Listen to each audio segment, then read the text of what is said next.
We've all been there before. We play an online blitz game, we lose, we start up another one, get frustrated, lose again. Out of pure frustration, we start up another game, just literally stop thinking about what we're doing and just play moves. Keep losing, go full tilt mode, and it's not a good time.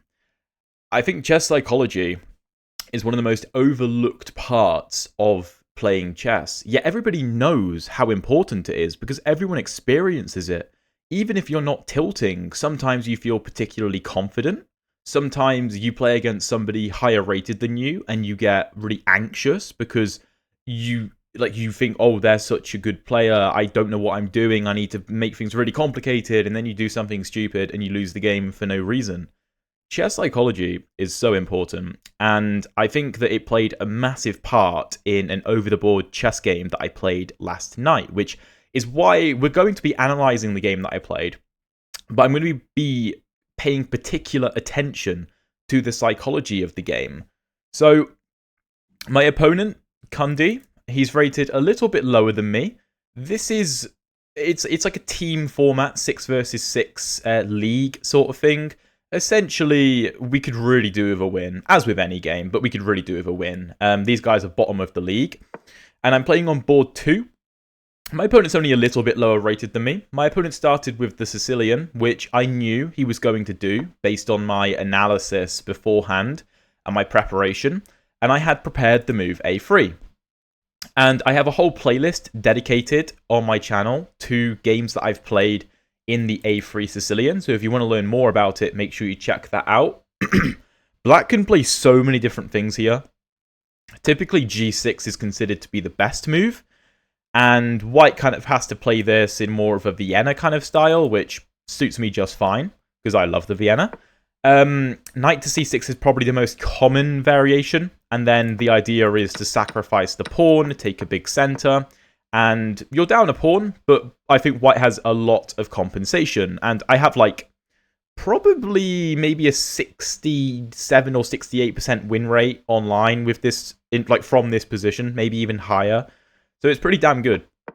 My opponent goes for one of the variations that I struggle against the most, though. He goes E6 after a few minutes of thought. This is a classical chess game as well. So we each have an hour 20 for all of our moves, and I think there's 10 seconds of increment after every move. So pretty long. My opponent goes E6. I go B4. You still sacrifice the pawn. So takes. C3, bishop retreats, and D4. I know this position. I score very well in this position. And most people online play the move D5 here, which, as you can see from the evaluation, is not the correct way to go. White plays something like E5, takes away the F6 square, moves like Queen G4 are upcoming to attack G7, Bishop D3, Knight F3, the dark square bishop is lined up very nicely. It's a really good position. But my opponent, I spoke to him after the game, we went over the game afterwards, and he agreed that, he can never play the move D5 because E5 is such a problem. So he goes Knight F6. And I knew, because I had literally gone over, not this exact variation, but variations of the sort, in the afternoon before the game, because the game was in the evening, right? And here, psychology got the better of me, because I wanted everything, right? I wanted my opponent to play D5, so I played the move Bishop to D3, which is an inaccuracy. Not major, but it's not the best. And I wanted my opponent to go D5, and then I was going to go E5, and you can look at the evaluation bar, right? The knight retreats, something like Queen to G4, and White is completely winning. Well, not completely winning, but I will win this position, I'm confident. Except that's hopeful, right? I'm just hoping my opponent plays this. He is under no obligation to play it, and I feel like psychologically, I just got spooked by this move because not many people play it. And even though I knew that E5 was the best move, going for this, I didn't play it for some reason.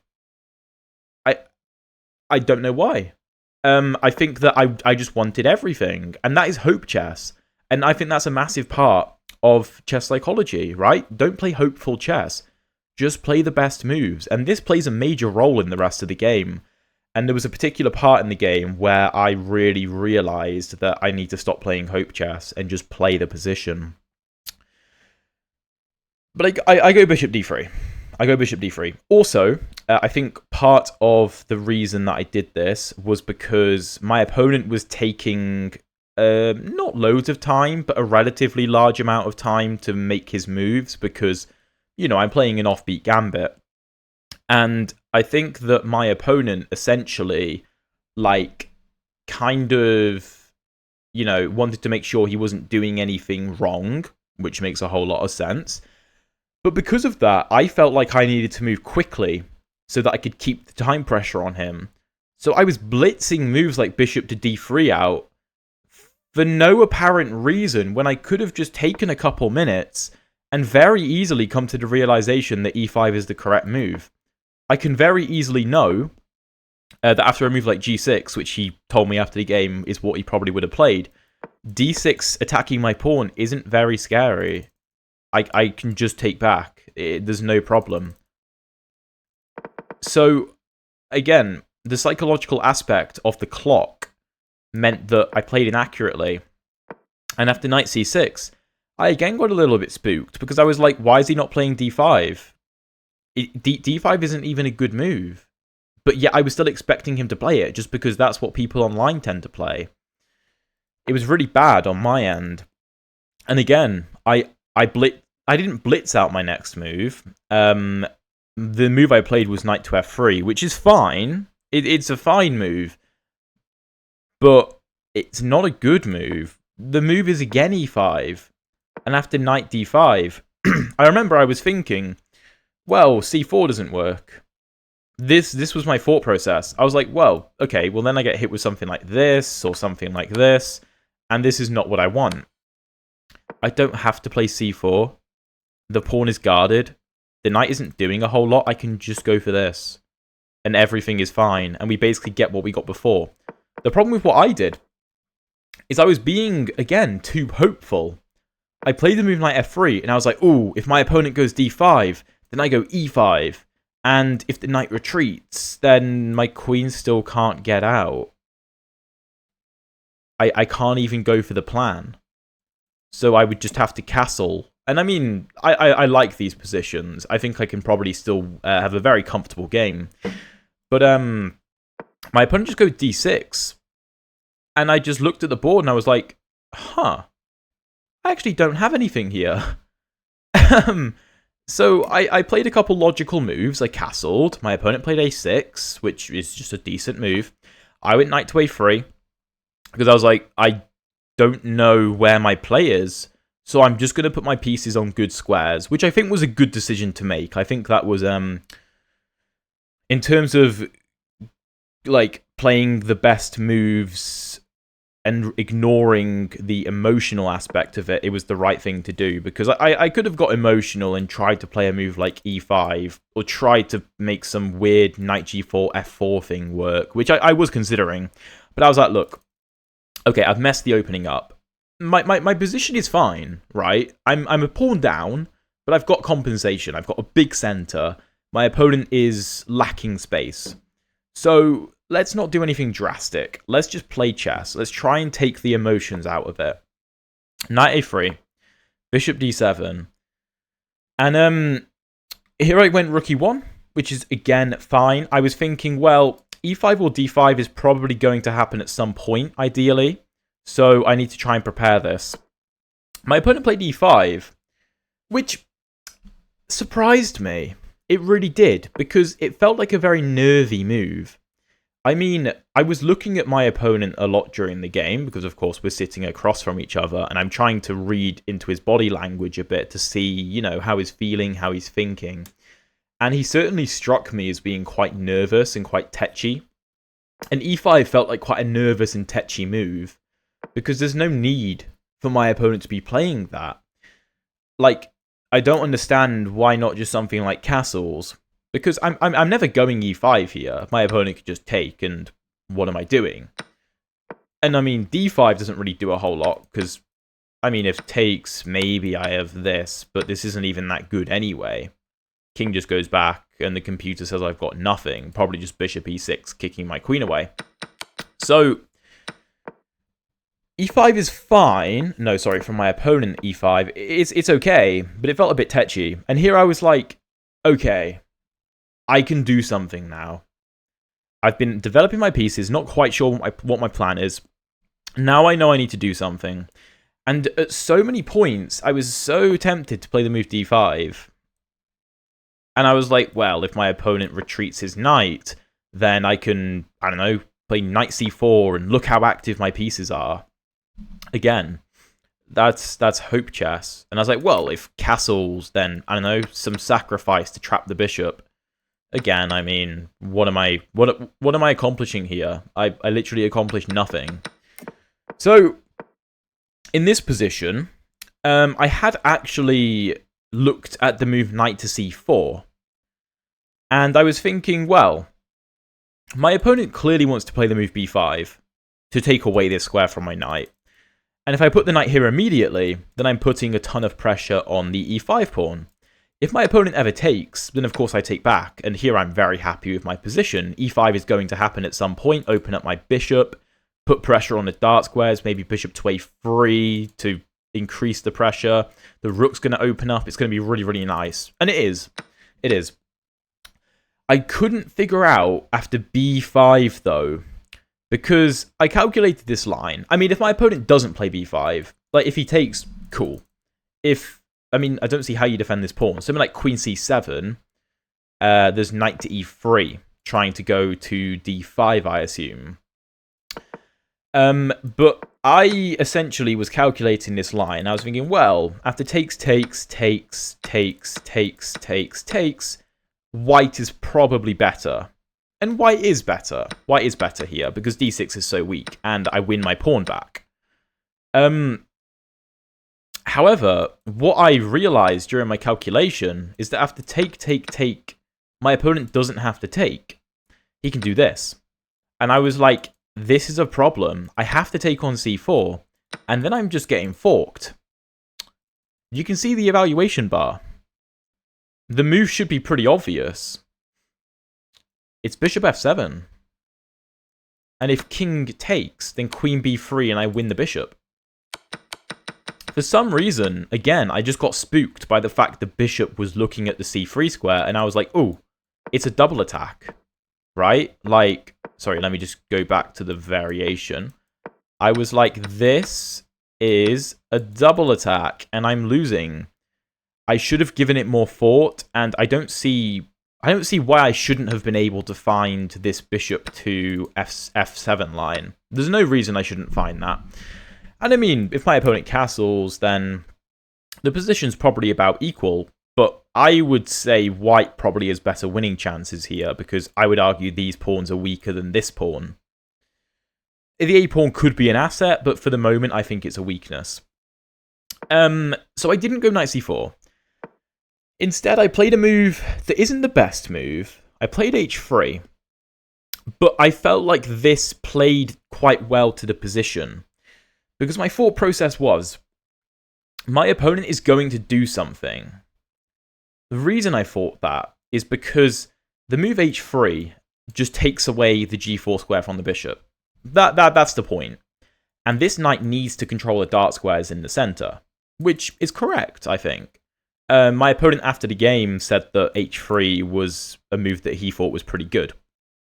Because his light square bishop can't do a whole lot. It can never go to e6 because of d5, of course. And it just doesn't really have any squares because of that. And my opponent here played b5. I was like, okay.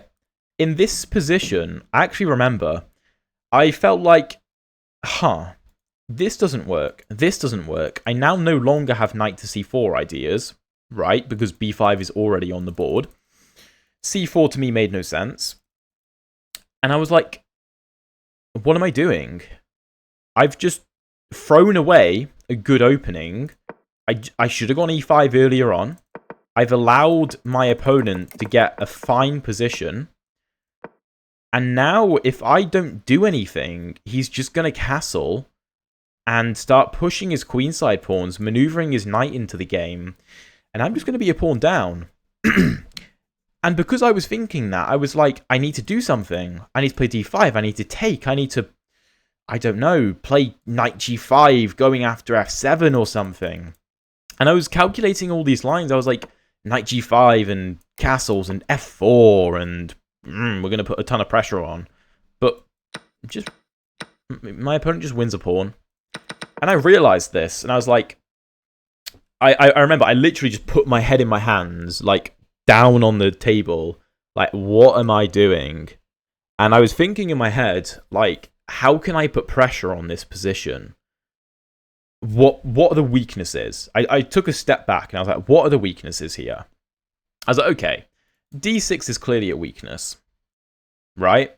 e5 is also a weakness, because if my opponent ever has to trade on d4, then we can make something happen in the center, because we will have a majority of pawns in the center. And my rook is lined up nicely, my knight is well placed, my queen is well placed, my bishop's well placed. So here I find the best move, which is knight to c2. I knew this was a common idea in this opening, to bring the knight to c2 and then probably put it on a square like e3. I was also thinking the knight on c2 defends d4, so now this knight can move if I want it to move. And I basically made the decision in this position that I know I've messed the opening up a bit, but I also know I have compensation for my pawn. So let's not do anything drastic. Let's just play what I think are the best moves. I'm going to put pressure on my opponent, and based on my opponent's style of play thus far, I think that I can make him crack. I think I can make him crack because he seems nervous. So castles, I go bishop a3. And my idea is, it's a bit of a vague idea, but my point, the point is that I'm trying to set something up where after a move like queen b6, I want to maybe do something like d takes e5, d takes e5, bishop e7, knight e7, and knight e5. I basically want to overload this knight, right? So I want to encourage my opponent to take on d4 to try and relieve the tension, and then have a difficult position as a result of it. The computer thinks that d5 is good for black. It is fine, but the only move here that really is good for black is knight e4, and potentially giving away a pawn like this and allowing these pawns to roll forward. From a human perspective, that's very, very difficult to do. So, I played bishop a3. My opponent played rook e8, which I thought was probably the best move, trying to put the bishop on the f8 square so that the knight doesn't have to protect it on e7. Also, meaning the rook just defends e5. Here I played queen d2, which was not a good move. The computer wanted c4, which I think is very difficult to play, really, because it just hangs the d4 pawn. Well, no, okay, my knights do defend it, but I can't take back with a pawn anymore. And something like this, I don't know, apparently you're supposed to take on b5, and it's difficult to calculate this, especially all the way back in this position. So I decided on the move queen d2, and this wasn't the best move, but my idea was that I can't allow the move b4, because for the moment, this pawn can't move because this pawn falls, and this pawn can't move because I control this square very well, and also there'd be pressure on a6 if the pawn moved. So if I can shut down this play, I've already shut down this bishop, this bishop's locked out of the game, the rook can't do a whole lot because it needs to defend a6. The knight doesn't have a lot of movement. It could maybe go to a5, which we will see later. And the computer here does think it is reasonable, trying to get into the b3 square. Here the computer even suggests this, which is very ugly. I think I was going to maybe play rook b1 in this position and just defend it with the rook, which isn't the best, but it's okay. It's okay. This is a very tense position. But my opponent goes queen c7. And the moment my opponent played this move, I purposely Like, I purposely gave him, like, an inquisitive look. Like, I think I probably did something like this.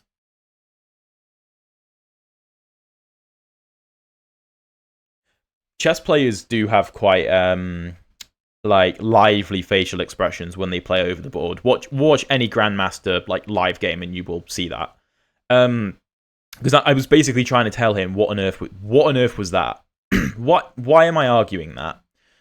The reason is because of knight e3, which was my plan anyway, trying to come to the d5 square. And the point was, if my opponent plays bishop f8, and I go knight to e3, then the d4 pawn hangs. Right? Well, sorry. The e4 pawn is having a lot of problems, right? Because the rook gets uncovered. So knight e3 wouldn't have been playable, and I would have had to find something else. I think I was preparing moves like queen to g5, or, I mean, it's difficult, but I think queen g5 was one of the ideas I had in mind to try and rotate to g3 and apply pressure to these pawns, right? Again, very tense, very difficult position. But after queen c7, I was like, I could just go knight e3. And knight d5 is going to come with a tempo, and a bunch of trades are going to be offered. And let's say my opponent plays a move like h6 here. Knight d5, and I'm level. The game is equal.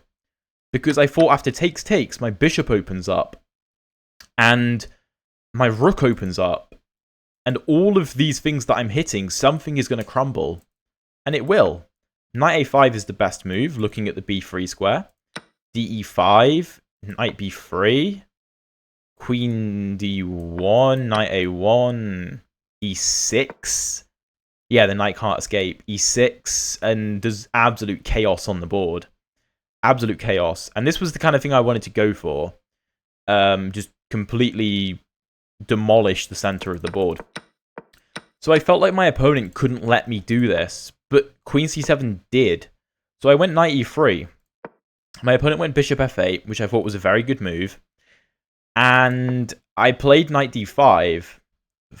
Well, no, I actually fought a very long time in this position. I did think a very long time.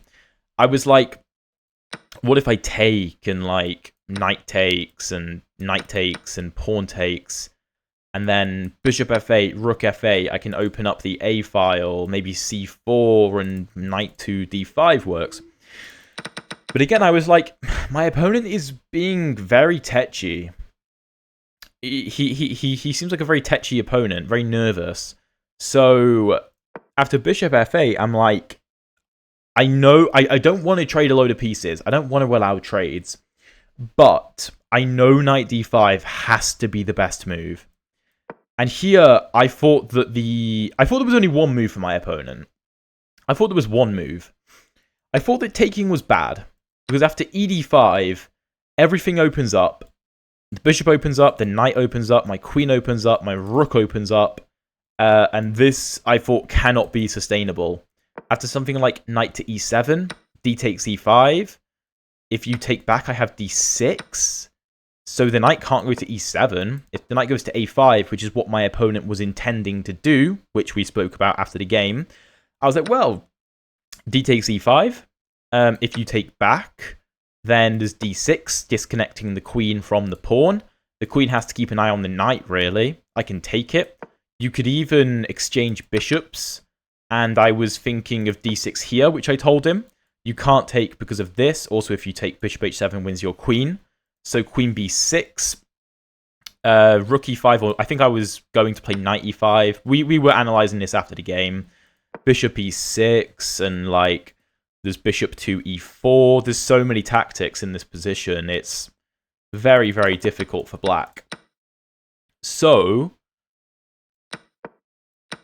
I felt like my opponent messed up, and I thought that queen to d8 has to be the correct move. Because I thought taking can't happen. So queen d8 has to be played. But that is a very difficult move to play psychologically, because you just put your queen on c7, and then 2 moves later, to move the queen back to d8, that's a bit of a hit to the ego, to admit your queen wasn't placed correctly. And I was like, I'm pretty sure this is the best line for black. And my plan here was d e5, knight e5, knight e5. If rook e5, then I have a good amount of pressure on d6, and I think I can probably win that pawn in the long run. And if pawn e5, then I was like, I can go for something like this, and after queen takes... Oh no, sorry, not in this position. In this position, I have like bishop f8, rook f8, knight f6, queen f6, bishop b5, opening up an attack on the bishop, a b5, queen d7. And here, me and my opponent essentially came to the conclusion that the position's probably equal, but if anyone's better, it's probably white, because e5 is under pressure. This knight is very loose, and c3 is restricting the knight's movement. b5 may be weaker than c3 is. If both these pawns come off the board, let's say, just for argument's sake, they get traded. Let me find a non-move for white. Let me just triangulate this king. Here we go. Then I was like, I'm pretty sure this position is probably better for white, but again, it's quite equal, even if the pawns do get traded off. So I thought, even if my opponent finds what I think the best move is, we're going to have a game. And again, I'm a pawn down, but let's not be emotional about this. I don't need to win the pawn back immediately. I can keep gently applying pressure, and at some point he's going to mess up. Now, what did my opponent play after knight to d5? My opponent played knight a5. And I initially saw knight a5, and I was like, oh, I didn't think that was an option. And I was like, wait a second. His queen is hanging. And my opponent resigned immediately, of course. He just completely forgot his queen was hanging. He, in his head, and I think this was because he was nervous. He seemed nervous. I think he messed this up because he was nervous. He was trying to do this, this, and then this. But he just skipped a move in his head. Which is very unfortunate because, to be honest, I was looking forward to a very interesting game. But even here, again, I thought I was much better. Well, not much better, but better. After d takes e5, I thought there is no way black wins this. Even if... I think we went over a line with queen c2, applying pressure to h7, g6, de5. This isn't necessarily the best continuation, but I think it's likely what my opponent would have gone for in some regard, because he was playing the black side of this, because we were going over what would actually happen, because I said I thought knight a5 was the wrong idea, even if, you know, he did exchange the knights first. And after de5, bishop takes. He wanted to take with the king. And after d6, again, the queen can't take because of their knight hanging. Queen b6. What was my idea? I think it was knight takes e5. Here, the computer wants to take on d6, which is interesting. Very interesting. Oh, I think it's because there's mate threats on h7. Sorry, because h2 will be covered in some lines. Very interesting, but if he plays a move like bishop e6, for example, then I was like, I probably have some tactics with like bishop e4, attacking the rook. I think rook a7 is what he wanted to play. And then I was like, queen to d2 is a bit of a problem, because knight c6 is on the way potentially if I take here. If you go knight c4, I give a check, and then I can play this. And if king g7, then I thought that I probably had some kind of tactics with maybe taking and queen to d4, lining up loads of discoveries, which I think I was correct about.